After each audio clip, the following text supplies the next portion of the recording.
Good afternoon. Welcome to the press conference for Nick Kyrgios. Please raise your hand, state your name and organisation when asking a question. Nick, maybe not how you want to get there, but you're a Wimbledon finalist. How does that feel? Yeah, I think you already said it. It's not the way I wanted to get to the final. And, as a competitor, I really did want that match. That was obviously something that as soon as I beat Garin, I knew that Rafa was a high possibility. And it's just someone that I've had so many good battles with before. And, we've both taken a win against each other at this tournament. I really did want to see how the third chapter was going to go. And obviously you never want to see someone like that, so important to the sport, and go down with an injury like that. And he's just played so much tennis. He's had a grueling season. So I just hope he recovers, and I'm sure I'll play him again on a big stage. But, obviously I'm not going to say that it's exciting, to say that I have a chance to play for a Grand Slam singles title after everything it's pretty cool. Nick, Rob Moore from Sunsport. How and when did you find out that he was pulling out? And have you spoken to Rafa in the last 12 hours? No, I haven't spoken to him. I found out last night at dinner, just obviously before I got indicated that it was going to happen, just before the press conference, obviously. And honestly, my first feeling was a bit of disappointment. My energy was so focused on playing him and tactically how I'm going to go out there and play, and the emotions of walking out there and all that type of stuff. But it wouldn't have been easy for him to do that. I'm sure that a lot of his team members and himself, there was a big part of him that wanted to play, for sure. He hasn't barely lost a match this year, and he wanted to probably go for all four. So it wouldn't have been easy. So, I thought I'd just put a nice post up to just kind of say, look, we've had a lot of run-ins, we've had a lot of battles, and I'm sure at the end of the day, everyone did want to see us go to war out there. So, I hope he just gets better. Willie Weinbaum from ESPN. Nick, what are your first memories of watching Wimbledon and then thinking maybe you could get to this stage? I never thought I'd be here at all, to be brutally honest with you. Obviously, when I was #1 junior in the world and I was playing here as a junior, I think I can't give enough credit to juniors, what it did for my confidence. Being around the Grand Slams at that young age, being around some of the top players, the facility, I don't think I would have had the breakthrough in the men's so quickly. But I never thought that I'd be playing. I'd saw some of the professionals walking around when I'd be a junior here, and I never thought that I'd be playing for the actual men's title. I feel like it's the pinnacle of tennis. Once you are able to raise a Grand Slam trophy, that's kind of what else is there to achieve. So I never thought I'd be here, and I'm just super proud, and I'm just ready to go. I'm going to give it my all, and we'll see what happens. Nick Prajwal Hegde from the Times of India. I wanted to ask you about playing the final after such a long gap of matches. Do you think this is better for you, given that you said you played a lot of matches and your body may not be up to speed in a sense, but also that you miss that one extra day of competition that would have given you the energy and zip for a final? Yeah, for sure. I had to think about that last night. I definitely feel like I've been kind of in a pretty good routine. Obviously, it's hard to people would instantly say, oh, he gets another day off, but it's definitely a shock to the system because I've been playing so many matches, and you kind of play a match at a Grand Slam, and then deep down that you have one day to wind down and let yourself relax and then go again. So to have 2.5, 3 days off, today I'm going to try and emulate a bit of not a match scenario, but I'm going to try and have a bit more of an extended practice to kind of feel like I'm in that same routine, because that can throw anyone off. Obviously, at a Grand Slam, you want to have those matches. I think in a way you want to have those exactly right what you said, the competitive juices, you want to have those going, the adrenaline. So that's just something I'm going to have to, just go into the final without that semi-final kind of experience. But that's okay. I'm going to take every positive. I get to rest my body a little bit. It's not bad going in there feeling fresh. I had a shocking sleep last night though, to be honest. I got probably an hour's sleep. Just with everything, like the excitement, I had so much anxiety, so much I was already feeling so nervous, and I don't feel nervous usually. So I just know there's a lot of people that want me to do well and give my best, but I had a shocking sleep last night, so hopefully I can get some sleep tonight. Mike Dixon, the Mail. I'm just wondering, Nick, this has obviously been a very new experience for you going this deep in a slam. Is there anything you've learned about yourself in the last kind of 10, 11 days that perhaps you didn't know a week last Sunday? Great question. I think the doubles in Australia has really helped me at a Grand Slam level, even though it's doubles and it's nowhere near the physical kind of, you don't need obviously the physical capacity to win a doubles Grand Slam that you do the singles one, but I felt like just the kind of mundane sort of, you win a match, you have a day off, you practice, you go again over a 2-week period. I realised in Melbourne that it's a long time. Like, it's a really long time in one place, and you can't explore, you can't really go to the city here, you can't like enjoy your time as much as you would like to. You kind of have to stay in your house, be reserved, take your mind off things. And I think in Melbourne I really realised that even at a doubles Grand Slam you do really need to just get your stuff done quick and clinical, and then just rest. And I felt like earlier in my career I didn't realise that these days off and the practice is so crucial. Like it's just like, I beat Paul Jubb 7-5 in the 5th set in my first round, and now I'm in the Wimbledon final. Like, it's just, you just got to ride the waves, you just got to roll with the punches in a Grand Slam. Like, you just don't know. You really don't know. You could be 4 points away from losing the tournament, and then 11 days later you're in the final. So I just feel like I kind of just take it as it comes now, more so than what I used to. Hi Nick, Darren Walton, AAP. We've got to cover both finals opponents, obviously. First, Novak, you're very supportive of him during his dramas at the start of the year and visas. Also, you've been not so complimentary in the past. Can you just talk about your relationship with Novak and respect and whatnot? We definitely have a bit of a bromance now, which is weird.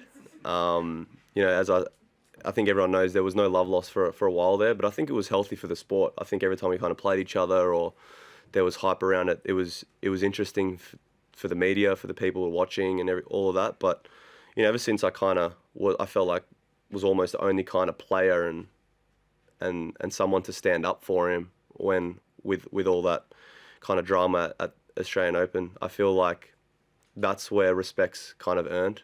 You can't, not just on the tennis court, but like I feel like when a real life crisis is happening and someone stands up for you, we actually message each other on DMs and Instagram now and stuff. It's real weird. And actually, like, earlier in the week, he was like, hopefully I'll see you Sunday.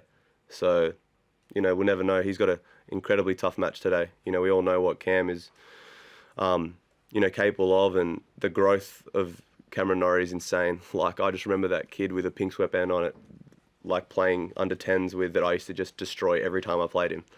And then now he's a semi-finalist at Wimbledon and we have the chance to go up against each other at a Grand Slam. Is just nuts. So, look, I'm excited either way. I think a Kyrgios Djokovic final would be mouth-watering, and I feel like if you do your research, I think you would consider him the favourite today. So that's who I'm probably going to be preparing for. But at the same time, I'm not counting Cameron Norrie out at all. Hi Nick, Sudipta Ganguly from Reuters. Nick, in the past your relationship with the sport has been a little bit of love-hate sort of a thing. But the past 2 weeks, would you say that that's going to change in the future? I don't know if it's going to change. There's definitely times where I hate this sport, but there are times where I think I'm one of the most competitive people I've ever met. I've met a lot of people, and I've whether it's playing my Nintendo, whether it's playing basketball, whether it's anything, I'm so competitive. So I feel like, I love tennis, but I just love competing. I just love going up against someone, and I love just the winning and losing aspect of sport in general. So I don't know if that'll ever change. The one thing's for sure, whether I win or lose on Sunday, I'm going to be happy, because it's just such a great achievement that I thought I'd never be a part of. Especially at 27, like, I feel like this is, like, for me, I thought it was the latest stages of my career, but I just never thought it would be right here. I have a chance. Nick, Simon Campbell's The Guardian. If you Australia has such a rich heritage of champions here, especially. Have you allowed yourself to think about what it would be like to join some of those greats if you win?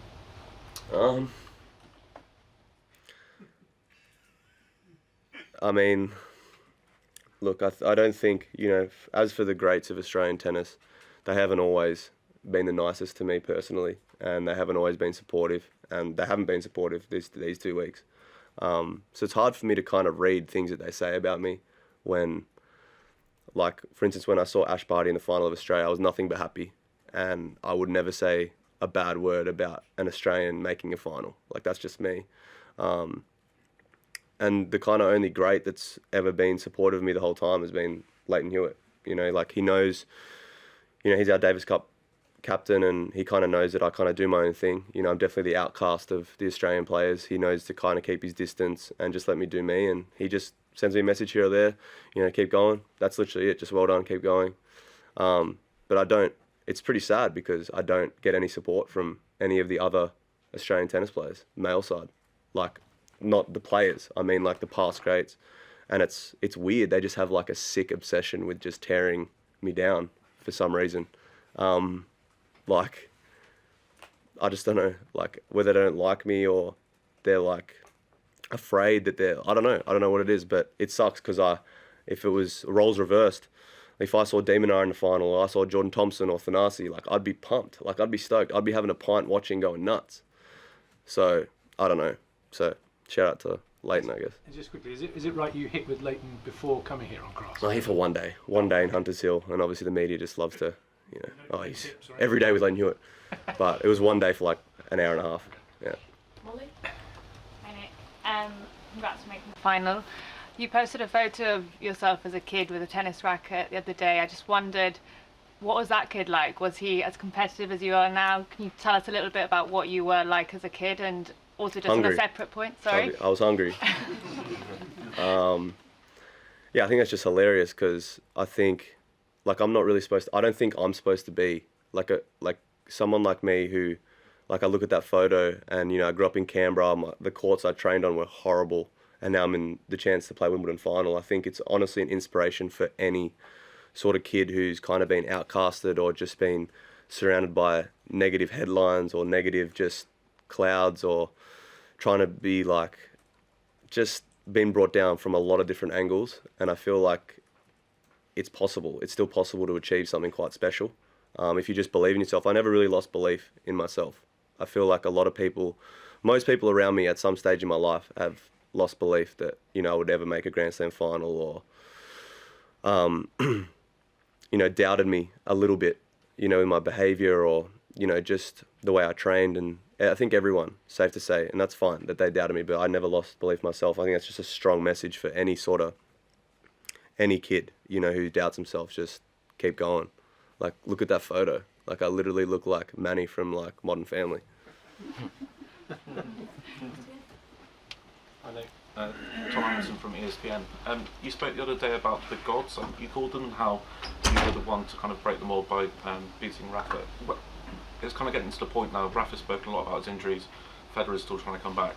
Novak might not play again until the French Open and the Slam. Do you kind of feel that responsibility when they're gone to kind of take the sport forward?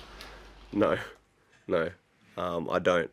I don't think anyone's able to fill those shoes, to be honest with you. And we've got a great crop of young players coming up. Like, Alcaraz is unbelievable. Sinner, you saw what he's able to do. Just so many younger guys. Even Nakashima, the way he played this tournament. I don't think that myself or all those guys are able to fulfill those shoes. Like, we'll never see a competitor like Rafa again. You'll never see someone wield a racket like Roger so effortlessly, and you'll never probably see anyone who just wins and just plays the game so good, like, as a winner than Djokovic. So I don't think anyone will fill those shoes. So once they're gone, I'm not sure. Like, I feel like if I ever am able to lift a Grand Slam trophy, I think that's, like, please don't put the pressure on me to do another one. Like, I'm not. So, no, I don't know if anyone's going to fill those shoes, but it's going to be a sad day when they go. I did a podcast and I said, like, I feel like humans we take for granted how good athletes are at times. Like LeBron, for instance, in NBA, like, he's been around for 18 years, 19 years almost at the top of the sport, and we still criticise him. You know, Federer, Nadal, Djokovic, like these guys are like, they're so rare. Hugo Daniel, Sunday Times. Well done on getting to the final, Nick. There was a headline today in the Telegraph that said it's Wimbledon's worst nightmare. You've got a free pass to the final. What's your reaction to that? I mean, with the allegations that have been made against you and your behaviour, I guess is what they're referring to. Do you feel like you're Wimbledon's worst nightmare? I didn't read it, to be honest. I didn't see it, but look, it's hard. It's just something that I have to deal with. Like, that's just the world we live in, I guess. Like, I'm in a Wimbledon final, and I know deep down, like, everything I've gone through and I've worked for. So I just try and enjoy the ride. If that's what they want to write, I guess that's what they want to write. I can only control what I do. So I'm just going to go out there and enjoy the moment. You know, since I was born, only 8 people have ever won this title. Like, 8 people. So, like, I don't know. I'm just going to give it my best shot. Hi Nick, Yasmin Said from The Express. Congratulations on getting to the final. You've said the last couple of weeks, obviously you don't play a full schedule and it is very tough to travel from Australia. Does going deep like this make it feel worth it and make you want to do it more often? I mean, I'm still traveling 4 or 5 months of the year, but I've sat down and I'm never going to travel more than that. I just don't want to sacrifice family time or, you know, time at home. I just cherish those things too much. I don't want to be that person that's playing so much tennis during the year and not cherishing those times home. Like, if I was to, after a result like this, win or lose, I want to have that crucial time at home to enjoy it, you know, with my loved ones. Like, I've played this sport since I was 7 years old. Like, these are the times I feel like where you want to just sit and enjoy it. You know, we made it this far, and I'm not saying it to get complacent or anything like that. I just want to not, you know, I still do tournaments after this as well. You know, the US swing obviously, but after that, I want to have time where I can actually just reflect and say, wow, like, it's been a good couple months, and then recharge and then go again. I don't want to be just, I feel like that's the thing about the tennis life is, like, no matter how good a result is or how bad it is, you got another tournament next week and you can't, like, life just goes. It's like a spinning wheel so quickly, and I just don't like that. I like to really just sit and reflect. Okay, just one more at the back there. Oh, hi, Di from Wimbledon Radio. You said you didn't sleep very well last night. You got about an hour's sleep. Did you watch a movie? Did you get up? How tired are you feeling today? No, I was just restless. Like, just so many thoughts in my head about a Wimbledon final. Like, that's just all I was thinking about. I was thinking just playing and obviously imagining myself winning, imagining myself losing, just everything. Just, I've never been here before. So it's definitely, you know, that's where Djokovic has the advantage from the get-go. He can draw from experience. He's done it so many more times. He knows the emotions he's going to be feeling, where I don't know that. I don't know anything like that. So it was just all running through my head, every little thought, and I just slept really bad. I've just been really, I feel like I'm just a reckless ball of energy right now. I just want to go out in the practice court and hit some tennis balls and just talk and just, I don't know, just get, I want it to come already. Yeah, I want the final to come already. So I know that I have to kind of just calm down, and there's still a couple of days until that moment. So hopefully tonight I can just get a bit of rest, chamomile tea and rest.